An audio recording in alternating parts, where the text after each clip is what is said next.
जिंदा रहने के मौसम हजारों हैं, मरने की रुत रोज आती नहीं। वतन और वजूद दोनों को रुसवा करे, जवानी जो खून से नहाती नहीं।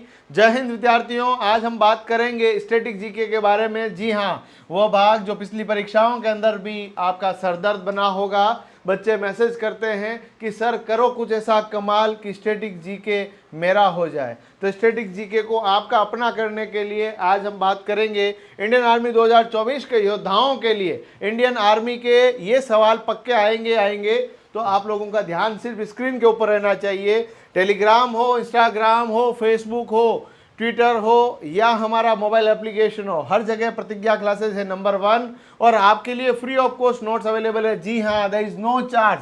मतलब फ्री का मतलब फ्री होता है हमारे यहाँ पर। फ्री का मतलब ये नहीं होता भैया अभी फ्री नहीं है बाद में फ्री, ऐसा हम नहीं रखते। विद्यार्थी हमारे लिए सदैव भगवान की तरह है और उनके लिए बेहतर से बेहतर करने के प्रयास के अंदर हम किसी भी प्रकार की किंतु परंतु नहीं करते हैं। चलिए राष्ट्रीय चिन्हों की श्रृंखला के अंदर बातचीत करते हैं। सबसे पहले राष्ट्रीय चिन्ह के बारे में। जी हाँ साथियों, सबसे पहला भारत का राष्ट्रीय चिन्ह की बात की जाए तो हमारा यह राष्ट्रीय चिन्ह रहा, जिसके नीचे सत्यमेव जयते लिखा हुआ है। साथियों पूछा जाएगा कि भारत का राष्ट्रीय चिन्ह और मोहर जो कि कहाँ से ली गई है, सारनाथ स्थित अशोक के सिंह स्तंभ की अनुकृति है।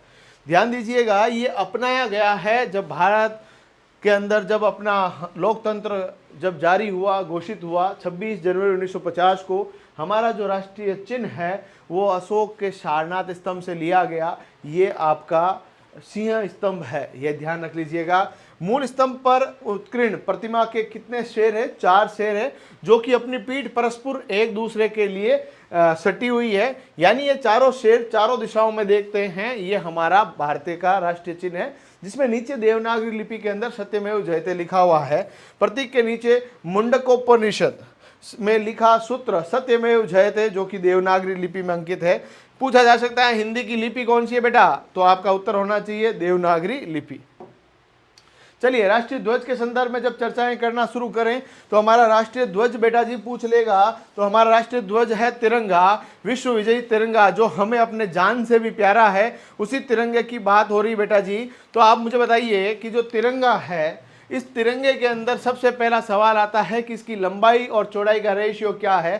3:2 का रहता है। देखिएगा, 3 समान चौड़ाई की क्षैतिज पट्टियों वाला तिरंगा, लंबाई चौड़ाई का अनुपात होता है 3:2, जिसमें सबसे ऊपर केसरिया, बीच में सफेद, नीचे हरा और बीच के अंदर हमारे पास क्या रहता है बेटा जी? 24 तिलियों वाला क्या है? तो आपसे पूछ लेगा 24 तिलियों वाला क्या है, तो आपके पास अशोक के धर्म चक्र से लिया गया अशोक चक्र कहलाता है, वो है। तो साथियों, केसरिया रंग शौर्य और त्याग का, सफेद रंग सत्य का और पवित्रता का, और हरा रंग जीवन के अंदर समृद्धि का प्रतीक है, हरियाली का प्रतीक है। और सफेद पट्टी के बीच में 24 तिलियां जो है एक चक्र है, जो भारत की सभ्यता, भारत की प्रगतिशीलता, भारत के शांतिपूर्ण परिवर्तन को दर्शाता है। इसे अशोक के धर्म चक्र से लिया गया है। जी हाँ, अशोक के सारनाथ स्तंभ से भी हमने भारत का जो है राष्ट्रीय चिन्ह लिया है, और वहीं से तिरंगे के बीच के अंदर हमारे पास जो अशोक चक्र है वो भी लिया गया है। साथियों, वो आपसे अगला सवाल पूछे उससे पहले थोड़ा सा ये नाइंसाफ़ी हो रही है। नाइंसाफ़ी तो नहीं कह सकते, अपनों से ही गिला शिकवा हो सकता है। आप हमारे अपने हैं, आप हमारे छोटे भाई बहन हैं। बेटा सब्सक्राइब कीजिए ना। 53.4% लोगों ने हमें सब्सक्राइब नहीं कर रखा है। यानी वीडियो तो देखते हैं, चैनल पे तो आते हैं, सब्सक्राइब नहीं करते। भैया फ्री है, पैसे नहीं लगते सब्सक्रिप्शन के। सब्सक्राइब कर लीजिए, दिल बड़ा रखिए, शेयर भी कीजिए, वीडियो लाइक कीजिए, दुनिया के अंदर पॉजिटिव विचार को आमंत्रित कीजिए।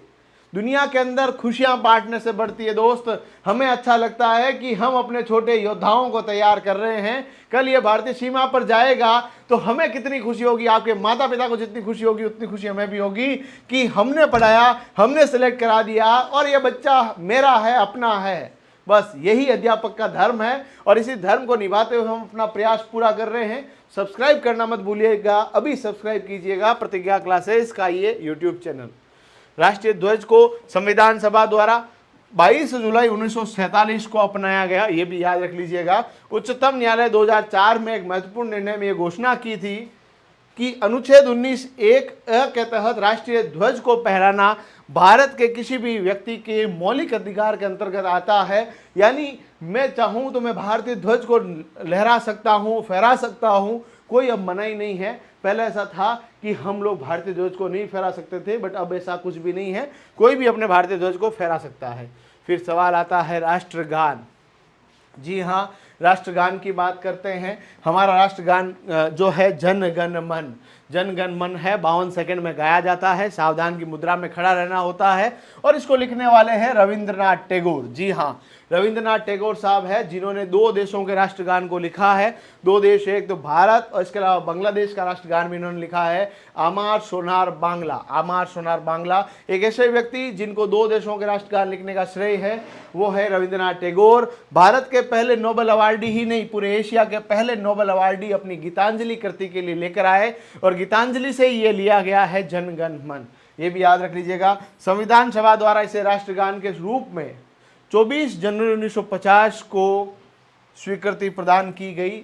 हिंदुस्तान के संविधान के लागू होने से ठीक 2 दिन पहले जन गण मन को राष्ट्रगान के रूप में यहाँ मान्यता मिली है ना, ये आपको याद रख लेना है। चलिए राष्ट्रगीत के बारे में बात करें उससे पहले ये सर्वप्रथम 27 दिसंबर 1911 में कांग्रेस के अंदर कलकत्ता अधिवेशन हुआ, वहाँ पर गाया गया, ये भी याद रख लेना है।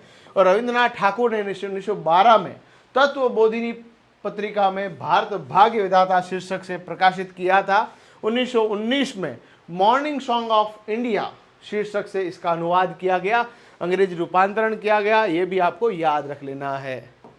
बिल्कुल। इसके बाद आता है भारत का राष्ट्रगीत। जी हाँ, बंकिम चंद्र चटर्जी द्वारा लिखा गया भारत का राष्ट्रीय गीत, जो कि हिंदुस्तान की आवाज़ को बुलंद करता है, वंदे मातरम सुजलाम सुफलाम मलय शीतलाम, है ना। ये जो आपने सुना होगा ये हिंदुस्तान का राष्ट्रीय गीत है। ध्यान दीजिएगा, राष्ट्रीय गीत के रूप में इसकी स्वीकृति 26 जनवरी 1950 को मिली है। बिल्कुल, 24 जनवरी को उसको मिली, 26 जनवरी को उसको मिली है। और ये जो लिया गया है बंकिम चंद्र चटर्जी द्वारा, एक उपन्यास लिखा गया, और उपन्यास का नाम है आनंद मठ। उपन्यास का नाम याद रखिएगा, आनंद मठ। उसे लिया गया गीतांजलि से, ये भी याद रख लीजिएगा। साथियों, अगली बात करें, भारत का जो राष्ट्रीय पंचांग है, ये राष्ट्रीय पंचांग को 22 मार्च 1957 को सरकारी अनुप्रयोग के लिए लेकर आया गया। और ध्यान रख लीजिएगा, भारत का राष्ट्रीय पंचांग शक संवत पर आधारित है, जो कि 78 ईस्वी के अंदर आरंभ हुआ था। साथियों, इसका जो पहला महीना है चैत्र है और अंतिम महीना फाल्गुन है, ये भी ध्यान रख लीजिएगा। ये सामान्य वर्ष में 22 मार्च को और लीप वर्ष में 21 मार्च को आरंभ होता है। भारत का राष्ट्रीय पंचांग संघ संवत है और लेकर आया 1957 में, ये भी इंपॉर्टेंट प्रश्न है। चलिए अगला सवाल आता है, भारत का राष्ट्रीय पशु। जी हाँ, हम लोग बात करते हैं रॉयल बंगाल टाइगर की। जी हाँ, royal Bengal tiger. Royal tiger Bengal को 18 नवंबर 1972 को भारत के राष्ट्रीय पशु का दर्जा मिला, और 1973 में पैंथेरा टाइग्रिस लिनायस को राष्ट्रीय पशु का दर्जा दिया गया। बात उठी 1972 में, नॉमिनेट हुआ 1973 में। भारतीय सरकार ने बोला टाइगर्स हमारे लिए एक ऐसी संपदा है जिनके संरक्षण से भारत की पहचान हमेशा के लिए अमर होगी। तो हमारे यहाँ पर जो टाइगर्स है, रॉयल बंगाल टाइगर, दिखने में कितना सुंदर दिख रहा है, ये रॉयल बंगाल टाइगर भारत के अंदर पाए जाते हैं। ये इंडिया का नेशनल एनिमल है।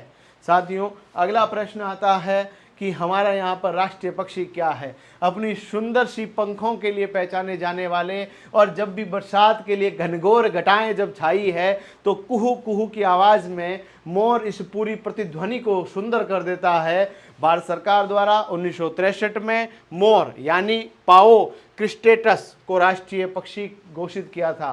दोस्तों, इसका जो वैज्ञानिक नाम है वो भी याद रख लेना, पाओ क्रिस्टेटस, इंपॉर्टेंट है, ध्यान दीजिएगा।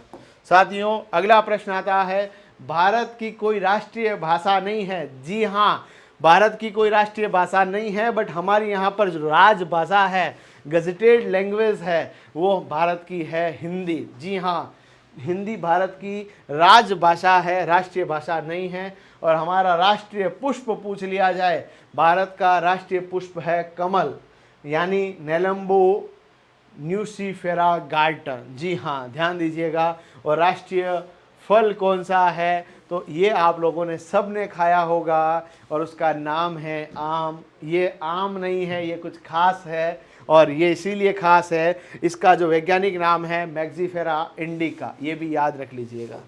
साथियों, राष्ट्रीय वृक्ष की बात की जाए तो राष्ट्रीय वृक्ष है बरगद और इसका वैज्ञानिक नाम है आपके पास फाइकस बेंगालेसिस, ये भी याद रख लीजिएगा। बरगद भारत का राष्ट्रीय वृक्ष है। इस बार भी सवाल आया था।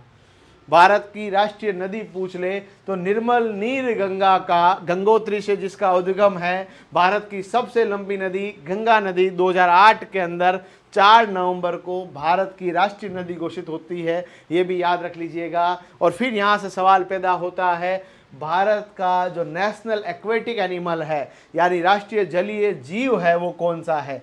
भारत का राष्ट्रीय जंतु तो टाइगर है, बट यहाँ पर जलीय जंतु की बात हो रही है, उसका नाम है गंगा की डॉल्फिन, गांगेय डॉल्फिन। जी हाँ, साल है 2009 के अक्टूबर 5 की बात हो रही है। गंगा की डॉल्फिन, जिसे गांगेय डॉल्फिन भी कहते हैं, प्लाटानिस्ता गैंगेटिक को भारत के राष्ट्रीय जलीय जंतु के रूप में 2009 की 5 अक्टूबर को नामित किया गया था, ये आपको याद रख लेना है। चलिए अगला प्रश्न लेते हैं। भारत की जो विरासत पशु है वो कौन है।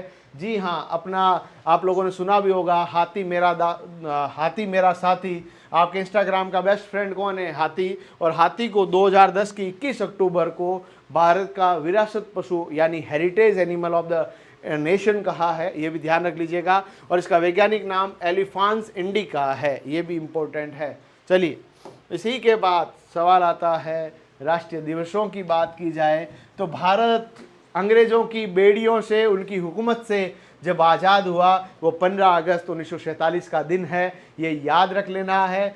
गणतंत्र दिवस, इस दिन हमारे हिंदुस्तान का सबसे बड़ा लोकतंत्र लागू हुआ और विश्व के अंदर उस ख्याति से हम जाने जाते हैं कि विश्व के अंदर यदि सबसे बड़ा किसी का लोकतंत्र है तो भारत का है। और इसको हम सेलिब्रेट करते हैं 26 जनवरी को। जी हाँ, 26 जनवरी 1950 को भारत के लोकतंत्र की घोषणा हुई, वहाँ से लागू हुआ और गणतंत्र दिवस 26 जनवरी। और साथ ही साथ में गांधी जयंती 2 अक्टूबर को मनाई जाती है। ऐसी शानदार अपडेट के लिए देखते रहिए प्रतिज्ञा क्लासेस का ये डिफेंस यूट्यूब चैनल, जिसके माध्यम से आपकी तैयारी होगी सिलेक्शन वाली तैयारी। तब तक के लिए धन्यवाद। जय हिंद।